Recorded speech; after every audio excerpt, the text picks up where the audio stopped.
Bueno, buenas tardes. Este video se está grabando con motivo de que tuvimos varios problemas de conectividad y verdaderamente a cada rato se cortaba la conexión con la clase de hoy correspondiente a aspectos bioéticos y legales de la profesión.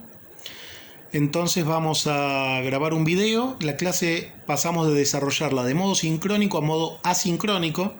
Hoy es 27 del 5 del 2021, en este momento son las 17:50, estamos en horario de clase, pero debido a la gran cantidad de veces que se cortó la conexión, decidimos finalizar el encuentro por Zoom, que estaba siendo completamente erróneo, ¿sí? Porque a cada rato había interrupción por un problema de conectividad. Decidí grabar este video que posteriormente subiré al Classroom, ¿sí?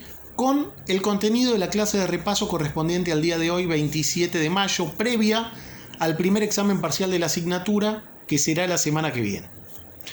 Bueno, allá por comienzos de marzo, cuando arrancábamos la cursada, nos preguntábamos qué era la ética, o qué es la ética, o a qué se dedica la ética, qué estudia la ética.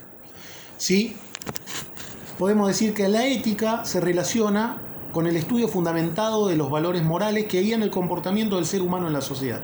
Básicamente la ética se ocupa del estudio del comportamiento humano, ¿sí? Esta es un conjunto de conocimientos derivados de la investigación de la conducta humana al tratar de explicar de manera racional, fundamentada, científica y teórica las reglas morales. Es una reflexión propia sobre la moral, ¿sí? El fundamento de la norma ética fundamentalmente es el valor. El valor que se entienda bien, no desde el punto de vista de la imposición, el valor impuesto, sino el valor descubierto internamente en la reflexión del propio sujeto, de la persona en particular, ¿sí? La reflexión interna de la persona, no es una imposición el valor ético, a diferencia de la moral, que ahora lo vamos a ver. La moral, por otro lado, es el hecho real que encontramos en todas las sociedades. Es un conjunto de normas que se van transmitiendo de generación en generación, las cuales evolucionan a lo largo del tiempo y poseen fuertes diferencias con respecto a normas de otras sociedades o de otras épocas históricas. Estas normas, ¿para qué se utilizan? Para orientar las conductas de los integrantes de una sociedad en particular. ¿Sí? Se relaciona a valores, a ideales, normas de conducta, ¿sí? En las normas morales impera el aspecto prescriptivo, legal, obligatorio, impositivo, coercitivo y punitivo. ¿Qué quiere decir? Que en las normas morales se destaca claramente la presión externa, ¿sí? A diferencia de lo que habíamos dicho de la ética, que la ética es la propia reflexión de la persona, al margen de que la ética es la ciencia que estudia el comportamiento humano. Estas normas morales, ¿qué hacen? Guían a cada individuo, orientando sus acciones y sus juicios sobre lo que es moral o inmoral, lo que es correcto o incorrecto, lo que es bueno o es malo, ¿sí? La ética se relaciona con una gran cantidad de términos y de conceptos, entre los cuales se encuentran valor, moral, principios, honestidad, correcto, incorrecto, justicia, injusticia, responsabilidad, obligaciones, conciencia, elección, honor, ¿sí? Integridad. Básicamente, sin dar muchas vueltas, la ética es la ordenación de los actos humanos con arreglo a un criterio que es la ley moral y con metas hacia un fin, que ¿cuál es? El bien. La ética no es ni más ni menos que el comportamiento, ¿sí? del accionar humano en la sociedad que tienda al hacer siempre el bien. Esta ética, ¿sí? Bien entendida, se basa en tres principios fundamentales. En primer lugar, haz el bien y evita el mal, ¿sí? En segundo lugar, no hagas a otro lo que no desees que hagan contigo. Y en tercer lugar, haz a los demás lo que desean que hagas contigo, ¿sí? Entre otros términos con los cuales se relaciona la ética, podemos hablar de la tolerancia, el respeto, el amor, la inteligencia, el éxito, ¿sí? El reconocimiento, la lealtad, el poder, la sinceridad, la familia, la honestidad. Todos valores que nos enseñan básicamente, podemos decir que son valores morales, que nos enseñan básicamente en nuestro seno primario familiar, nuestro seno de crianza, para después poder enfrentar con el devenir de los años, a través de nuestro crecimiento y hasta llegar a la edad adulta, un comportamiento acorde a las exigencias de cualquier sociedad en la actualidad. También habíamos hablado oportunamente en los primeros encuentros que habíamos tenido de este cuatrimestre del surgimiento de la bioética. La bioética es la rama de la ética que se ocupa del estudio multidisciplinario de los problemas creados por el progreso biológico y médico, la repercusión de estos en la sociedad y en su sistema de valorar. Sí, es un sistema que valora los beneficios para la especie humana de estos progresos biológicos, médicos, y también la bioética fue creada para poner un coto, para ponerle un límite a todos esos avances científicos y tecnológicos, a los cuales vamos a hacer referencia en unos momentos. La bioética es el estudio sistemático de la conducta humana en el ámbito de las ciencias de la vida y de la salud, analizados a la luz de valores y principios morales. ¿Sí? ¿Qué beneficios, vuelvo a reiterar, qué beneficios trae para la raza humana, para la especie humana, ciertas investigaciones, ciertos experimentos, ciertos descubrimientos, ciertos avances científicos y tecnológicos? ¿Sí? Básicamente basándose siempre en el bien, en que sean todos esos avances, por denominarlos de una manera, sean un progreso, sean para en búsqueda del bienestar de la especie humana. La bioética se basa en introducir valores a la hora de tomar decisiones médicas, es para enfrentar los cambios tecnológicos y culturales con una perspectiva más humanística, ¿sí? Y es la búsqueda del equilibrio constante entre el idealismo ético y el realismo científico. ¿Qué de toda esa realidad científica es beneficiosa para la especie humana? Como dijimos hace un momento. La bioética se relaciona con varios dilemas, varios problemas éticos, por denominarlos de una forma, ¿sí? Enfermedades, ecología, drogas, trasplantes, sexualidad, experimentación genética o manipulación genética, experimentación en animales, experimentación en seres humanos, el final de la vida, prolongación de la vida, ¿a costa de qué? ¿A costa de conseguir qué?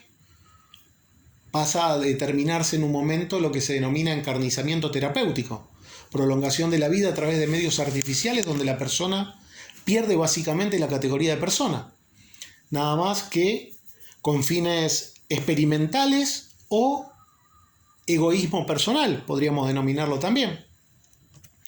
Otros temas o problemas bioéticos: aborto, clonación, eutanasia, interrupción de algún tratamiento, ¿sí? Comerciar con la sangre, si es lícito o ilícito, investigación experimental con animales o con seres humanos, varios temas o dilemas éticos o bioéticos que están hoy en día en vilo en las sociedades actuales. La bioética se basa básicamente en 4 principios, ¿sí? En 4 preceptos bioéticos fundamentales, que son, en primer lugar, la autonomía, de respetar la libertad de decisión del paciente en virtud de si quiere o no llevar a cabo una terapéutica o un tratamiento médico establecido para poder mejorar su situación de enfermedad o no. El principio de beneficencia, ¿sí? Que esto interviene básicamente en la relación médico-paciente, hacer siempre el bien. Luego el principio de no maleficencia, ¿sí? Donde el médico se compromete, el médico actuante, los profesionales de la salud, ¿sí? En su totalidad, no solo el médico, el enfermero, el licenciado en enfermería, el enfermero profesional, a no hacerle el mal al paciente, ¿sí? Ese es el principio de no maleficencia. Luego el principio de justicia, que es en base a la sociedad, donde todos debemos tener un trato igualitario frente a una situación de enfermedad que presentemos oportunamente, independientemente de la posición económica o no que cada uno posea. En investigación, cuando se realiza investigación, que habíamos hecho referencia hace unos minutos de la experimentación en seres humanos, se debe llevar a cabo por parte de las personas que van a utilizar a esa persona, a ese paciente, con fines investigativos, de desarrollar en él el consentimiento informado, informándole todas las situaciones que se van a llevar a cabo en virtud de ese protocolo de investigación, y el mismo tiene que ser desarrollado por un médico que sea ajeno a esa investigación, ¿sí? ¿Qué características tiene ese consentimiento informado? El consentimiento informado es voluntario, no debe poseer presiones y debe plantearse la posibilidad de suspender esa investigación, o también lo podemos trasladar a algún tipo de tratamiento médico. Cuando uno lo van a operar, le hacen firmar previamente un consentimiento informado donde teóricamente le fundamentan todos los beneficios y consecuencias negativas que pueden tener, en ese caso, la cirugía a la cual me hacía referencia. Y debe existir siempre la posibilidad de suspender ese tratamiento o ese estudio o esa situación particular a la cual la persona va a ser sometida, ya sea en protocolo de investigación o en un protocolo propio de atención en virtud de presentar alguna situación de fragilidad de salud. Ahora vamos a pasar a qué es la deontología, ¿sí? ¿Qué estudia básicamente la deontología? En esa diapositiva nos encontramos parados en este momento. ¿Qué es la deontología? La deontología es básicamente el tratado de los deberes determinados por la ética, que en definitiva fija íntimamente nuestras obligaciones profesionales en relación con la bondad o la malicia de las acciones libremente ejecutadas, ¿sí? Esta deontología es normativa, es decir, fija normas, ¿sí? Y se focaliza en el desempeño de la tarea del profesional actuante. Se adquiere formalmente con el juramento hipocrático y es la moral individual, obedece a la moral individual de un grupo profesional. Aquí básicamente interviene también lo que se denomina secreto profesional, donde uno no puede andar por la vida revelando información inherente al paciente al cual está atendiendo, como decir los buenos días, ¿sí? Es obligación de uno guardar silencio sobre el tratamiento que se esté desarrollando con la persona. Hacíamos referencia hace un rato a 4 principios de la bioética, que son básicamente los 4 principios de la ética médica: el principio de autonomía, el principio de la no maleficencia, el principio de la beneficencia y el principio de justicia, ¿sí? Son los mismos principios para la bioética que para la ética médica o ética profesional, ¿sí? Para ejercer un sinónimo. Continuando con el desarrollo de la conceptualización en referencia a la deontología médica es el conjunto de los principios y reglas éticas que deben inspirar y guiar la conducta profesional del profesional de la salud actuante. Los deberes que imponen los códigos de ética, los códigos deontológicos, obligan a todos los profesionales médicos y no médicos de la salud en el ejercicio de su profesión, cualquiera que sea la modalidad en la que participen, ¿sí? Todos pertenecemos y nos guiamos por algún código deontológico en particular inherente a nuestra profesión propiamente dicha. La ética profesional. Luego, con el transcurrir del cuatrimestre, nos ubicamos en un momento en el cual procedimos a hablar de la ciencia, la tecnología, de la ética. Primeramente habíamos hablado de que la ciencia era el medio para el progreso de la especie humana, no era el fin, era el medio para el progreso de la raza humana. Si la ciencia es el medio para la búsqueda del bienestar de la raza o especie humana, ¿sí? No es el fin en ningún momento. Habíamos hablado primeramente de que hasta mediados del siglo XX, a lo mejor unos años antes, existía un concepto absoluto de ciencia. ¿Qué significaba esto? El concepto absoluto de ciencia hablaba de que la ciencia podía ser cuestionada o interpelada únicamente por los propios científicos. Nadie ajeno a la ciencia podía objetar absolutamente nada. ¿Cuál era el objetivo de esto? Que la ciencia se desarrolle libremente, ¿sí? Luego apareció la tecnología, básicamente planteaban que la tecnología iba independiente de la ciencia, pero verdaderamente la tecnología iba muy de la mano de la ciencia, hasta que se llegó a la concepción que reina hoy en nuestros días y se acuñó un término muy habitual, que es el de tecnociencia, en el cual no se puede no relacionar a la ciencia y la tecnología, sino que habitualmente van de la mano ese progreso científico-tecnológico. Y la tecnología básicamente son instrumentos prácticos, ¿sí?, que obedecen a esos progresos científicos, ¿sí?, mientras que la ciencia muchas veces, los avances científicos, quedaban en postulados teóricos. La tecnología o los avances tecnológicos serían como la ciencia llevada a la práctica, mientras que la ciencia en su gran mayoría queda en postulados teóricos, ¿sí? Hasta que en un momento esos desarrollos científicos y tecnológicos, como les decía hace un momento, no eran tan beneficiosos para la especie humana, ¿sí? Y todos esos usos que se le fueron dando a esos avances científicos y tecnológicos no eran beneficiosos para nuestra especie. Como por ejemplo, vamos a recurrir a un ejemplo básico, donde aparentemente se produce un punto de inflexión, un quiebre, un cambio de paradigma, donde la bioética, sí, o la ética se empieza a inmiscuir en los asuntos de la ciencia y la tecnología, a partir del lanzamiento de las bombas nucleares sobre las poblaciones civiles de las ciudades japonesas de Hiroshima y Nagasaki, dejando un gran daño, sí, y secuelas sobre las personas que componían esa población. Básicamente, otro ejemplo, la experimentación que realizaban los médicos nazis sobre las personas, sobre los judíos, ¿sí?, donde buscaban la supremacía de la raza aria, ¿sí?, y sometían a las personas judías a experimentaciones realmente horrorosas y tenebrosas, de un contenido doloroso muy agudo y muy grave, y no se inmutaban en lo más mínimo ante el sufrimiento ajeno.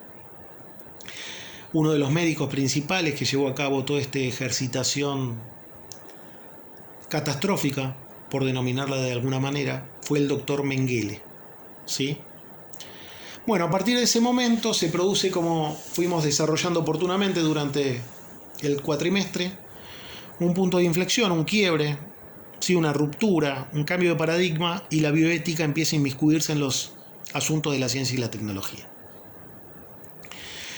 Y ahí, básicamente, se relacionan, es como que se dan la mano, ¿sí? Ustedes, llegando a este punto de la clase de hoy, van a ver una diapositiva donde a la izquierda está la ética, con una mano con una tela verde, ¿sí?, con un saco verde que dice ética, otra mano que dice tecnología, color amarilla, y una mano de abajo que sale en color gris que dice ciencia. Y se entrelazan, ¿sí?, y se produce una gran relación entre la ética, tecnología y la ciencia. Y a partir de ese momento surgen los cuestionamientos éticos, ¿sí?, en relación a estos avances científicos y tecnológicos, donde hasta ese momento no eran tenidas en cuenta las necesidades básicas de las poblaciones, de las diferentes personas, ¿sí?, que habitaban el mundo, que no tiene nada que ver con la tendencia actual. Esos avances científicos y tecnológicos llegando a nuestros días se fundamentan en los derechos humanos, ¿sí?, en favorecer la igualdad de género, ¿sí?, en el derecho al trabajo, el derecho a la identidad, el derecho a la libertad, a la alimentación, a la propiedad, al vestido, ¿sí?, el derecho a hidratarse, el derecho a tener una eliminación de excretas adecuada, el derecho a tener una fuente de agua confiable y potable, ¿sí?, porque también habíamos visto que los avances científicos y tecnológicos, dependiendo la latitud en la cual se desarrollen o sean descubiertos, la aplicación de los mismos en otra latitud o en otra región geográfica del globo terráqueo no resulta siendo positivo de la misma manera que el lugar en el cual se le dio origen. Llámese el uso de una laptop, de una computadora de escritorio, lo que fuese, cuando es dada en una región, por ejemplo, donde no hay un tendido eléctrico, donde no hay un cableado eléctrico, ¿sí? Esa computadora va a quedar nula por completo en su uso. A eso obedece de que esos avances científicos y tecnológicos no siempre se desarrollan de la misma manera cuando son trasladados a otras zonas. También habíamos desarrollado y habíamos hablado si esos avances científicos y tecnológicos terminaban siendo una ventaja para nuestro quehacer profesional o una desventaja. Y habíamos desarrollado oportunamente que según la posición que uno tome frente a ese avance científico-tecnológico, por ejemplo, hablando en la rama de la enfermería que nos corresponde a nosotros, puede terminar siendo un escollo, una piedra en el camino. A modo de ejemplo, yo tengo un paciente conectado a un monitor multiparamétrico, ¿sí? Llega la hora, no sé, de controlar los parámetros vitales y yo soy una persona, un profesional de enfermería que estoy muy acostumbrado, estoy citando modo de ejemplo, ¿no? Que estoy básicamente acostumbrado a mirar, mal acostumbrado diría, a mirar el monitor multiparamétrico y a no mirar y a observar detalladamente al paciente propiamente dicho. Yo miro el monitor multiparamétrico, escucho la alarma sonora, auditiva, y miro y veo que se me borró la curva, ¿sí?, electrocardiográfica de la pantalla. ¿Qué hago? Le aviso a mi compañero que llame urgentemente al médico porque el paciente está en paro.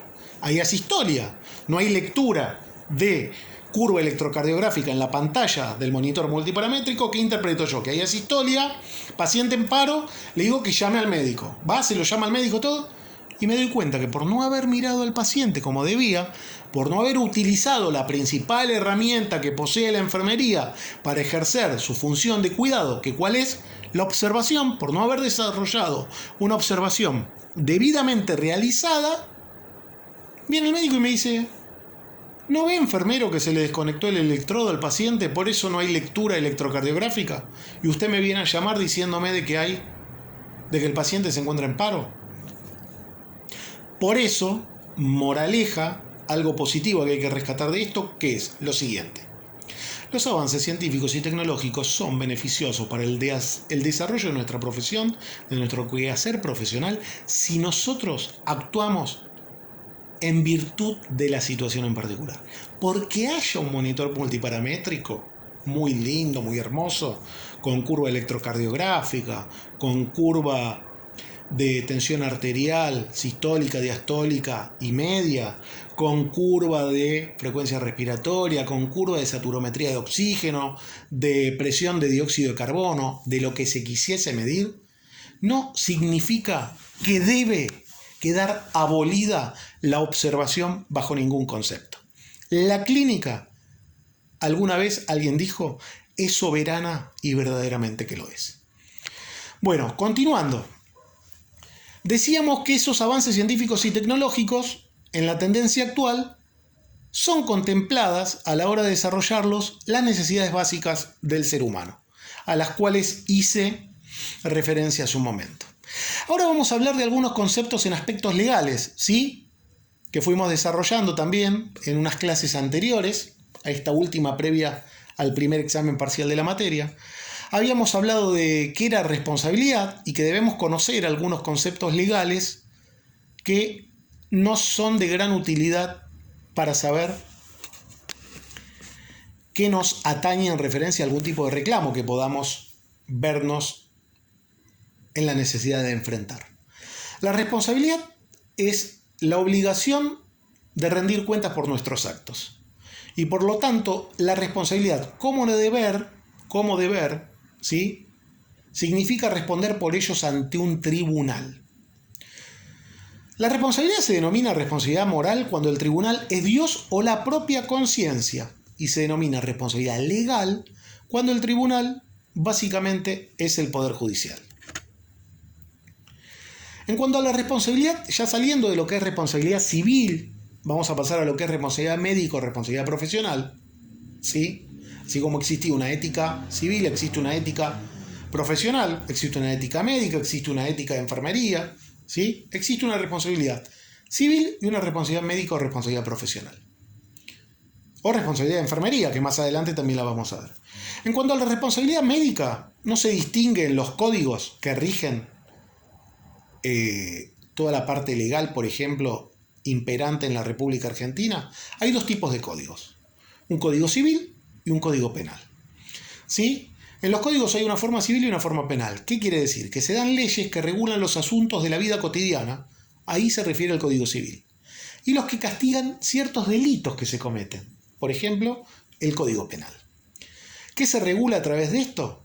El comercio, el trabajo asalariado, los préstamos, los alquileres, las herencias, los divorcios, las penas por los delitos de robo, por homicidio, violación, cuestiones de violencia de género, como se están desarrollando tan lamentablemente hoy en día en todo el mundo y en particular en nuestra querida República Argentina, los femicidios, etcétera, etcétera, etcétera.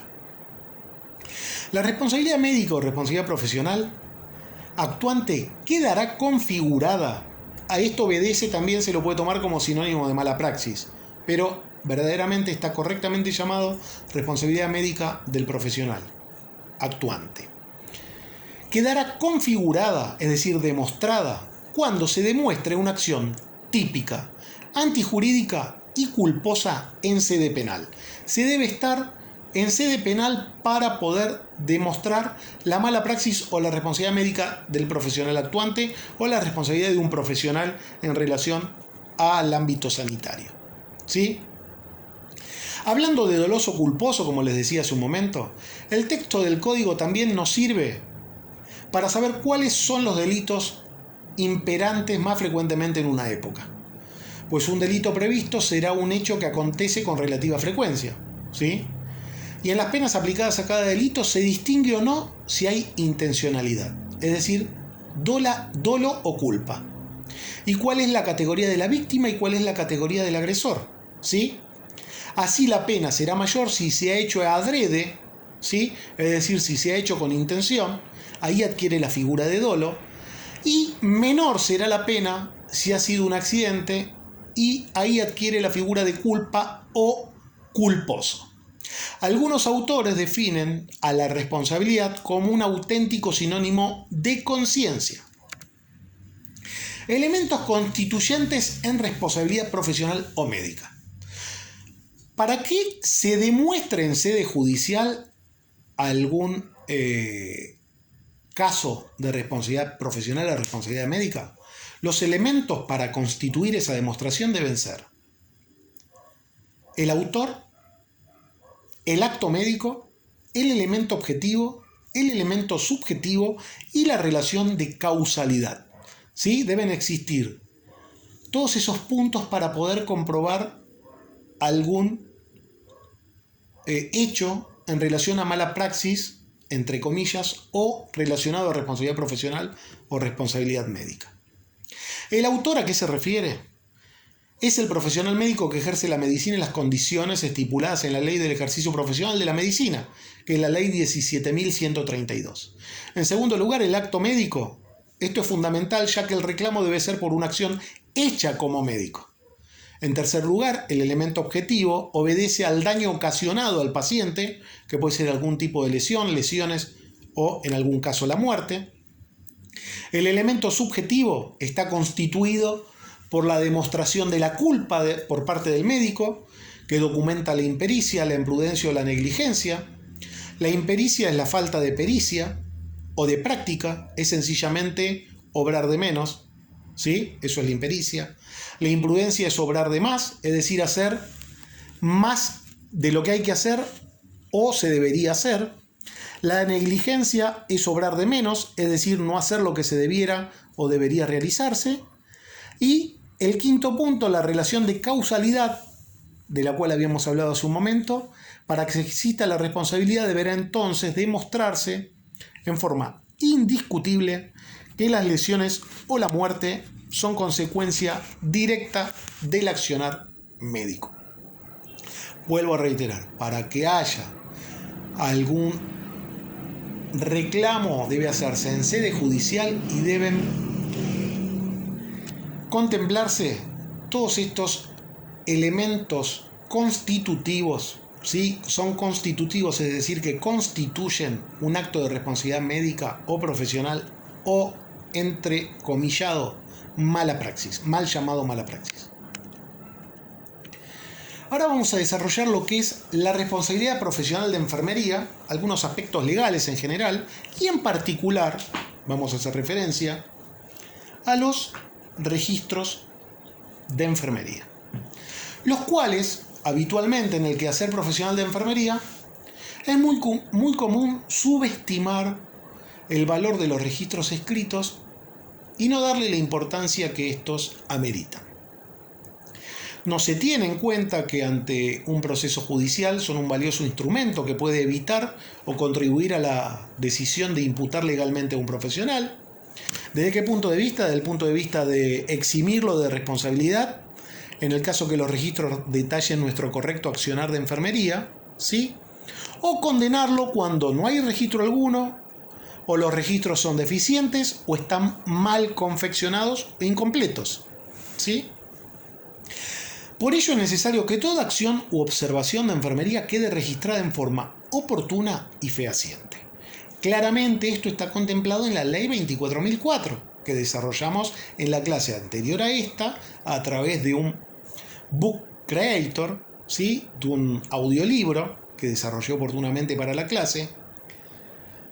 Y esto es que existan en la historia clínica registros correspondientes a las acciones y observaciones de enfermería y que estos registros reúnan ciertos requisitos para constituirse en un instrumento legal.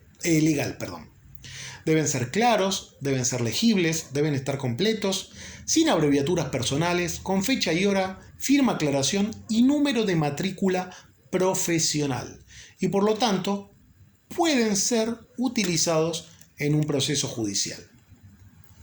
¿Esto a qué se debe este cuidado que debemos tener? Y básicamente debemos conocer el marco regulatorio que se ocupa de regular nuestro ejercicio profesional. Básicamente la ley madre, que es la ley 24.004 del ejercicio profesional en todo el ámbito del territorio nacional de la República Argentina.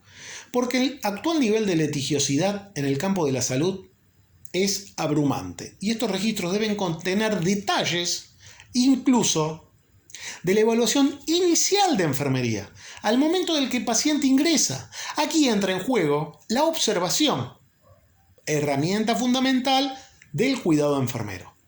El detalle preciso de las condiciones del paciente al ingreso permite que uno pueda tomar las precauciones necesarias que su cuidado requiere. ¿Y qué quiere decir?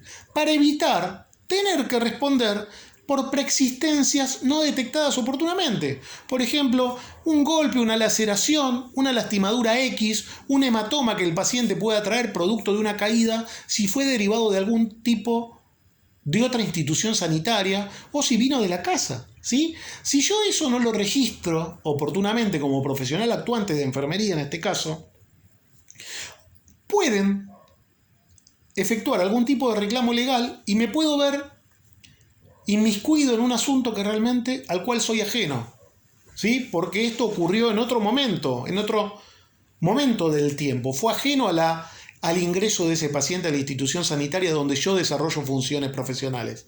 Pero si yo lo omití porque no observé adecuadamente cuando el paciente ingresó, voy a tener que demostrarlo ante la justicia. Y vaya si voy a tener que estar en una tarea más que difícil. Uno básicamente decide qué camino tomar. En este momento nos encontramos en la diapositiva donde una persona está con las manos cruzadas atrás y tiene una flecha verde para la derecha que le indica un camino y la flecha roja que le indica otro camino. Esto es a modo de esquematizar, ¿no? La flecha verde sería el camino correcto, la flecha roja sería el camino incorrecto.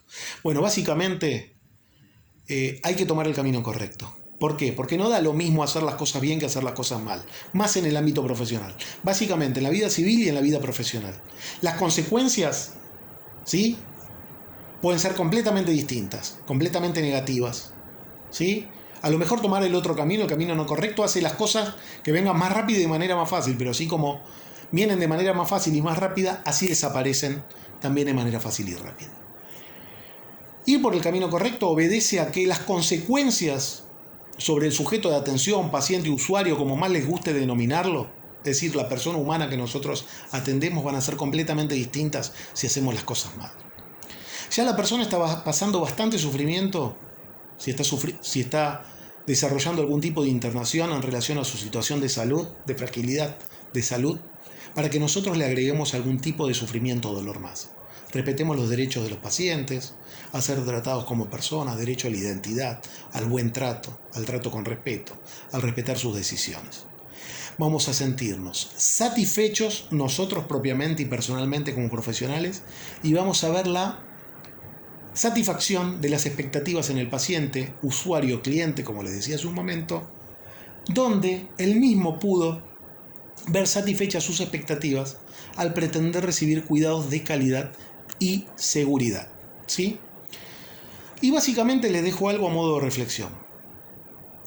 Todos estos contenidos temáticos que venimos desarrollando a lo largo del cuatrimestre resultan verdaderamente atractivos, interesantes y maravillosos. Pero realmente lo importante es qué hacemos con ellos, porque si no los utilizamos, quedan básicamente en contenidos vacíos, ¿sí? La decisión es muy personal y obedece a algo estrictamente desde el punto de vista de la responsabilidad personal y profesional. Nosotros, ustedes, todos en conjunto, elegimos el tipo de profesionales que deseamos ser a futuro. Por eso recuerden, la conducta que yo tengo como estudiante va a ser, a lo mejor, el reflejo que yo tenga mañana como profesional. Por eso siempre les invito a ir por el camino del bien, de respetar los derechos del paciente, de respetarnos básicamente como personas, de respetar las normas básicas de convivencia, ¿sí? La ética, la bioética, lo que tenga que ver con la moral. Hacer el bien básicamente sin mirar a quién.